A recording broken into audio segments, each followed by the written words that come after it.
Hola, ¿qué tal?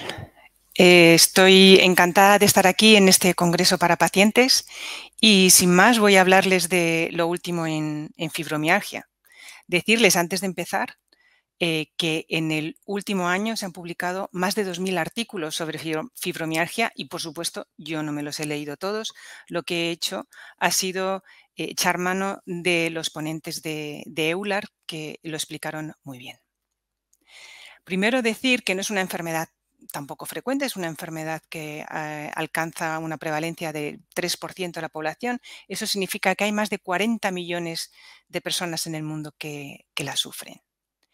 Y no es solo dolor, siempre se piensa que la fibromialgia es solo dolor, pero además de ese dolor generalizado y neuropático o nociplástico, como se llama ahora, que ahora les explicaré, es también fatiga, y es también problemas de sueño, aparte de muchas otras cosas más como ansiedad, depresión, estrés postraumático, alteraciones cognitivas como dificultad en la concentración o de memoria, problemas con la visión, sequedad, mareos, migrañas, un montón de otros problemas. El dolor, como les comentaba, aunque siempre se dice que es de tipo neuropático, ahora se dice que es nociplástico. ¿Y qué es esto? Bueno, uno entiende muy bien el dolor nociceptivo, que es el dolor que se produce cuando hay una lesión, y ese es el que nadie tiene ningún problema para entender. El dolor neuropático es el dolor en el que ya no hay una lesión ahí, sino que se ha producido una lesión en el nervio. Es un dolor profundo y normalmente es muy punzante. Y luego el dolor nociplástico en el que no se ve lesión por ningún sitio y sin embargo el dolor existe. Vale. Decir también que la frecuencia de la fibromialgia, en realidad la fibromialgia y cualquier enfermedad se cuenta a medida que la gente cumple unos criterios. Se dice, esta persona tiene fibromialgia, esta persona no tiene. No solo sirven para diagnosticar, sino también para los estudios, ¿no?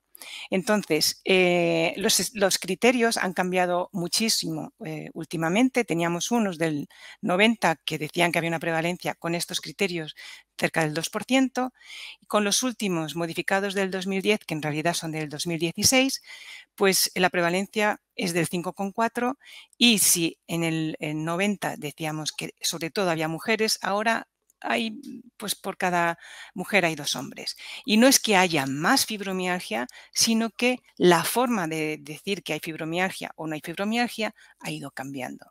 Y para ponerles un ejemplo, estos son los criterios de la APT, en los que fibromialgia pues, son estos 3 puntos. Y sin embargo, en los del Colegio Americano de Reumatología, que es lo que todo el mundo sigue, pues los criterios son mucho más complicados. Hay que ver cuántas regiones están afectadas por el dolor, cuántos puntos de una escala de fatiga, despertar sin descanso, problemas cognitivos. Bueno, es mucho más complicado. De hecho, para poder hacer los diagnósticos en base a estos criterios, hacen falta unas hojas como estas, como las que nos enseñó en EULAR Piercarlo Sarsiputini, que es uno de los grandes expertos en fibromialgia.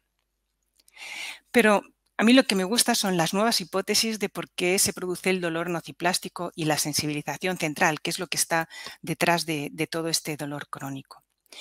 Y hubo una charla muy interesante que nos puso sobre aviso sobre las teorías de la glía. La glía son todas las células del cerebro que no son neuronas y que, digamos, que hacen que se mantenga la forma del cerebro. Y en el pasado se pensaba que estas células no hacían nada, era simplemente como un sostén del cerebro, ¿no? Pero, sin embargo, se ha visto que igual que el tejido conectivo tiene su función inmune, pues las células de la glía tienen también, se pueden activar, ¿no? Son como el sistema inmune del cerebro. Y entonces se ha visto que hay una serie de factores, que ahora veremos, que producen unos niveles son ligeros de neuroinflamación y que hacen que aumenten en el cerebro pues, estas citoquinas o moléculas que a lo mejor les suena alguna por toda la inflamación del COVID que hemos estado viendo, ¿no? La IL-1 y la IL-6. Bueno, pues estas moléculas lo que hacen en el cerebro es que hacen que por toda la médula espinal, desde el cerebro a por toda la médula espinal, en lugar de ir en un solo sentido, hace que esto vaya, suba y baje muchísimas veces, con lo cual se amplifica todo el dolor y también fenómenos extraños que son muy frecuentes en fibromialgia o en personas con dolor crónico, ¿no? Por ejemplo, parestesias o sensación de frío, calor, todas estas cosas. Esto está detrás, las células de la glía. Y aquí es donde está lo interesante, estas células se activan con todas estas cosas, ¿no? Y vamos a ir viendo una a una de ellas, menos el fumar. No vamos a ver el fumar porque los médicos siempre estamos diciendo que no hay que fumar y no hay que fumar. Y vamos a ir viendo cada una de ellas para ver cómo tiene su repercusión en la fibromialgia. Bien, pues empezamos con la dieta. Lo que se ha visto es que hay una conexión entre el intestino y el cerebro en función de lo que comamos, ¿no? Entonces, si tomamos una comida que es muy rica o bien en azúcar o bien en grasas o muy copiosa, las bacterias que hagamos que se reproduzcan más en nuestros intestinos mandarán unas señales que acabarán llegando al cerebro. Y en función de esas señales se activará la neuroinflamación de la que hablábamos antes. En segundo lugar, el sueño, que en las personas con fibromialgia es súper, súper importante. Ya hemos visto que incluso está incluido en los criterios de diagnóstico, ¿no? Pues todo arroja la conclusión de que hay que cortar ese círculo vicioso del mal dormir, ¿no? Entonces, una cosa que se ha visto, y esto es súper interesante, es que más que tomar pastillas para dormir, lo que hay que hacer es un manejo adecuado del sueño. Esto no todo el mundo lo sabe hacer. Hay unas, digamos, unas pautas básicas de higiene del sueño, pero también hay que cambiar los pensamientos negativos sobre el sueño, restricciones de sueño y relajación. El caso es que se ha visto que los efectos del manejo adecuado del sueño son mayores, más importantes que los de cualquier analgésico conocido sobre el dolor. O sea, dormir bien va a afectar al dolor. Y por último, el estrés. Merece una mención especial porque las moléculas del estrés, la adrenalina y el cortisol, tienen un efecto directo sobre la glía y van a hacer que aumente el dolor. Pero es que además hay que tener en cuenta que hay muchísimas maneras de reducir el estrés. Bien, el paciente mismo puede aprender a relajarse, puede desarrollar recursos emocionales con ayuda de los psicoterapeutas, que mejoren sus decisiones, ser más asertivo, cumplir el tratamiento del ejercicio, etcétera, también puede ayudar. Y un cambio de creencias va a ser muy importante.